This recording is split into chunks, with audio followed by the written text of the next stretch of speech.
Hello. Today General Hospital will reveal exciting news on Tuesday, June 10, 2025. First, Willow stood her ground with unwavering determination, her resolve hardened by months of betrayal, emotional abandonment, and the crumbling of everything she once believed in. Refusing to be swayed by guilt, sentimentality, or the pleas of those who once claimed to love her, she made her decision clear. She would fight for full custody of Amelia and Wiley and, once victorious, leave Port Charles behind to start anew in Washington, D.C. with Drew.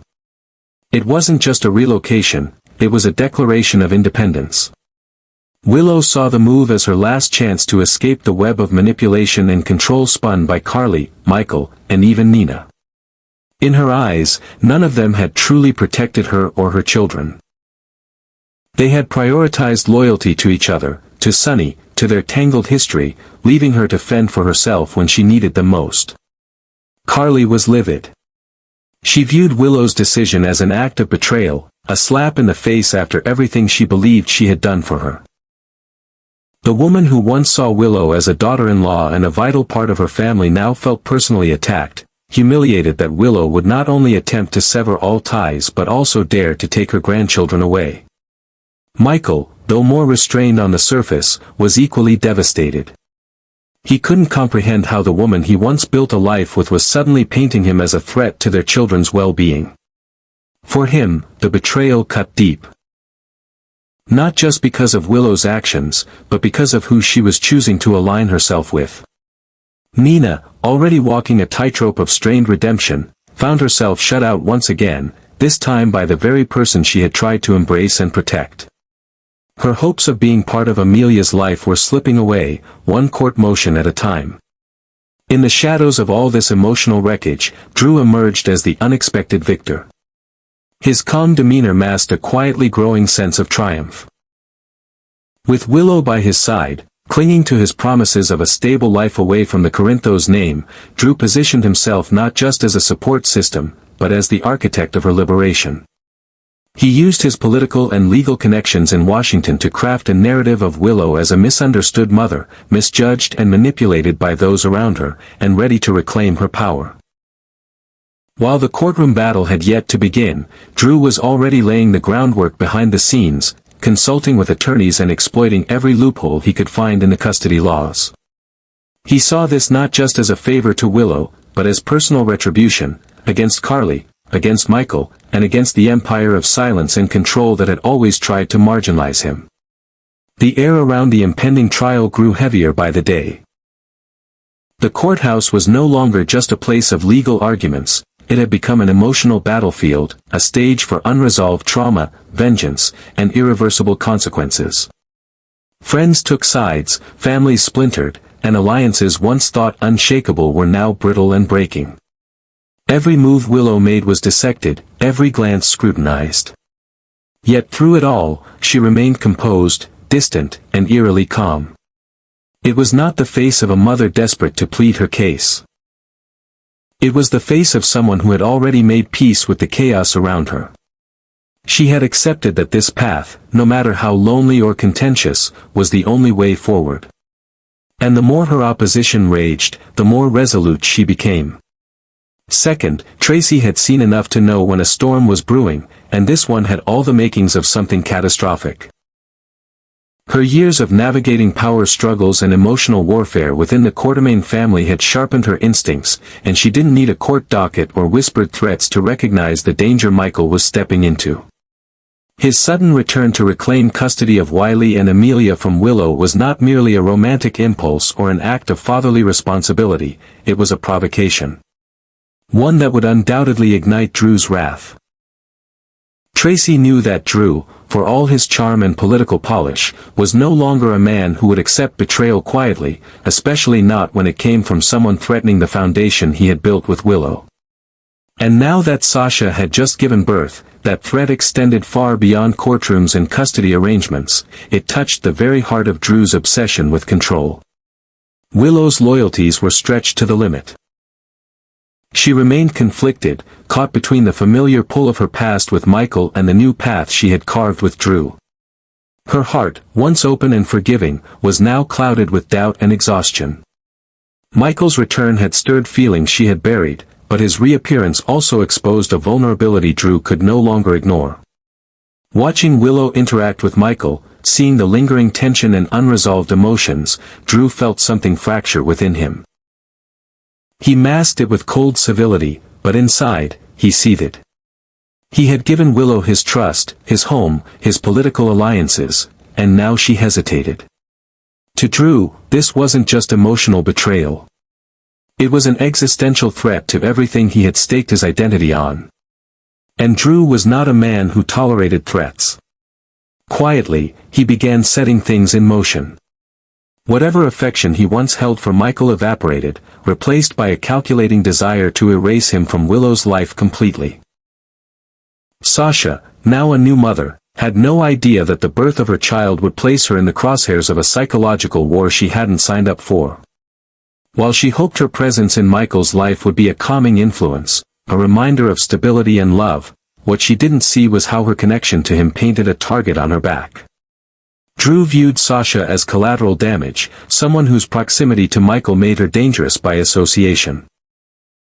Tracy, ever the observer and never one to mince words, was the only one brave enough to say aloud what everyone else was too afraid to consider, that Sasha's safety, and perhaps even her child's, could be in jeopardy. She warned Michael in no uncertain terms. He had to proceed with caution, to think not only like a father, but like a strategist. Drew's ambition wasn't limited to court victories or reputation, he was capable of erasing obstacles permanently if pushed too far. Michael was shaken by Tracy's words. He knew Drew had changed, had grown colder, more dangerous, but he hadn't imagined things had spiraled this far. With Sasha and the baby now part of the equation, he realized he could no longer afford to be idealistic or reactive. He had to outthink Drew, anticipate his every move. Tracy helped him discreetly arrange security measures and backup custody plans, knowing that if things turned violent, the courts would be the last place any of them could count on for protection. Michael didn't want to believe that things could escalate to that point, but the look in Tracy's eyes left little doubt, this wasn't just about custody. It was about power, pride, and the kind of revenge that left nothing untouched. Third, Laura arrived with a warmth in her eyes that could melt even the most somber day, and as she stepped into the softly lit hospital room, the scene that greeted her brought an instant smile to her face. Sasha, cradling her newborn with the tenderness of a mother who had long waited for this moment, looked up with joy as Laura approached. There was a calmness in the air, a rare stillness that only existed in moments untouched by chaos. Laura congratulated Sasha with heartfelt words, gently brushing her hand against the baby's blanket and marveling at the fragile miracle now resting peacefully in Sasha's arms. It was a reunion not just of people, but of generations, of hope reborn and families healing. For Laura, who had witnessed more heartbreak and struggle than most, this was a moment to savor, a reminder that even amid uncertainty, life continued to blossom in the most beautiful ways. Sonny stood nearby, his usually guarded expression softened into something deeply emotional. He had seen his fair share of violence, betrayal, and loss, but watching this tiny baby, his granddaughter, filled him with a kind of joy he rarely allowed himself to feel.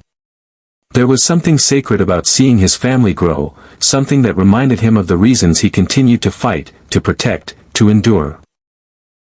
As he leaned in to catch a better glimpse of the sleeping child, a tear welled in the corner of his eye, though he quickly blinked it away. This wasn't a day for sorrow, it was a celebration, a new chapter beginning in a family that had been through enough darkness. Michael stood beside Sasha, his hand gently resting on her shoulder, his eyes fixed on their newborn with a mix of awe and disbelief. He had never imagined that this moment would come under such strange and difficult circumstances, but now that it was here, nothing else mattered. All of his anger, his confusion, even the legal and emotional chaos he was still entangled in, none of it could touch this feeling. This child was his beacon, his reset button, a reminder that life could offer second chances. He was overwhelmed with gratitude, not just for the baby, but for Sasha, for her strength, for the way she had carried their child through uncertainty with unshakable grace. Sasha herself was radiating with joy, her exhaustion eclipsed by an overwhelming wave of love. Holding her newborn close, she felt a kind of peace she hadn't known in years. The baby's heartbeat against her chest, the soft breaths, the weight of something so small yet so infinite, this was everything she had ever wanted. Her journey had been marred with grief, recovery, and doubt, but in this moment, she felt whole. Surrounded by people who truly cared, Laura's kindness, Sunny's quiet pride, Michael's unwavering presence, she realized she wasn't alone. Her child would grow up loved, cherished, and protected, and that truth gave her the courage to keep moving forward, no matter what came next. Fourth, Isaiah had not expected the conversation to take such a serious turn when Porsha approached him with an air of desperation cloaked in professionalism. The hospital halls buzzed with their usual rhythm, but the moment Porsha pulled him aside, the energy shifted. Her words came carefully at first, measured, as though she were afraid of how they would sound once spoken aloud. She explained the impossible situation she had found herself in. Trapped between her professional obligations, mounting pressure from Drew, and the slow collapse of her marriage to Curtis. The cracks in her life were no longer subtle, they had grown into visible fractures that no amount of composure could hide. She confessed to making choices that now haunted her, impulsive reactions born from fear and pride, and admitted that some of those decisions had backfired in ways she never anticipated. Porsha had tried to hold everything together on her own, but the burden had become too much. Isaiah listened silently, his expression unreadable but his presence grounded. He could see that Porsha wasn't asking for pity, she was asking for trust.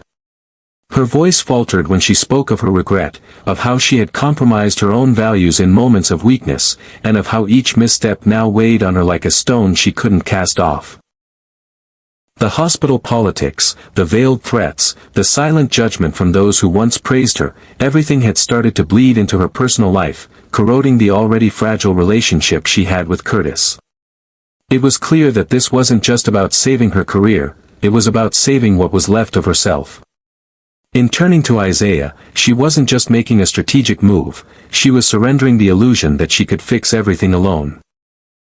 The offer she extended to Isaiah was generous, almost too generous, but it wasn't money or influence that caught his attention, it was the vulnerability in her voice. Porsha needed more than assistance, she needed someone who wouldn't weaponize her mistakes, someone who could navigate the tension with Drew without making it worse. Isaiah, who had seen ambition twist people beyond recognition, recognized the courage it took for Porsha to speak so honestly. Rather than respond immediately, he took a moment to consider the consequences. Helping Porsha meant stepping into a battle that wasn't his, aligning himself against someone as powerful and strategic as Drew, and possibly entangling himself in the unraveling of a marriage already on life support. But in the end, Isaiah made his decision. He agreed to help, not out of obligation or personal gain, but because he believed in redemption, in the idea that people deserved the chance to correct their missteps without being destroyed by them. He began by reviewing Porsha's recent decisions at the hospital, offering quiet advice and discreet interventions where needed, helping her regain footing with the board and shielding her from Drew's more aggressive maneuvering. He did it all without fanfare, careful to protect her dignity while giving her space to recover control. His approach was subtle but effective, and in return, Porsha began to show signs of strength once more, slow, measured, but unmistakable. Finally, Trina found herself gravitating toward Ava in a way she hadn't expected. There was something about Ava's presence, calm, intuitive, and never judgmental, that made it easier for Trina to lower the guard she so carefully maintained. Sitting in the dim corner of the gallery, surrounded by canvases and the faint scent of oil paint, Trina finally allowed the weight of her family's unraveling to spill from her chest. She spoke quietly at first, her voice hesitant, as if saying the words aloud would somehow make them more real. But once she began, there was no stopping the torrent of emotions she had been holding back. She confessed that her parents' marriage, once fragile but full of effort, was now on the edge of collapse. Curtis had grown distant, and Porsha, her mother, her rock, seemed like a shadow of the woman Trina once relied on.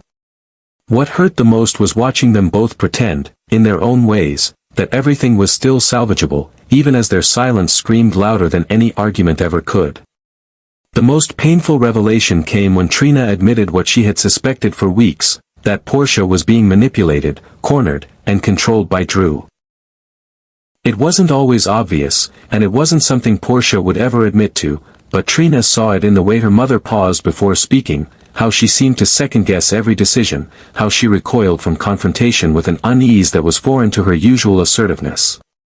Trina wasn't sure how or why Drew had gained that much power over her mother, but it was clear that his influence was deeply rooted and growing stronger.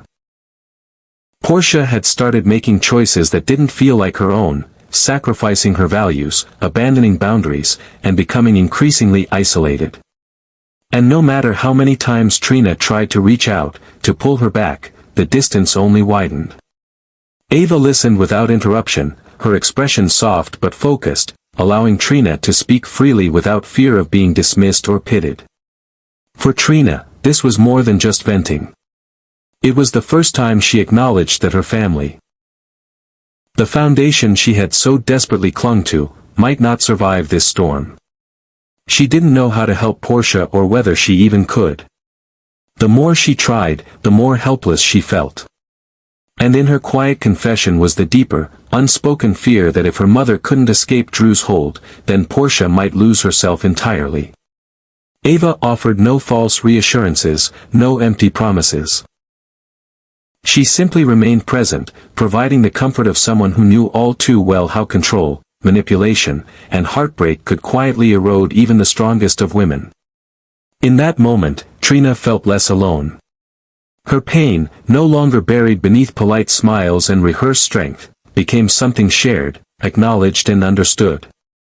And though nothing had been fixed, something important had shifted.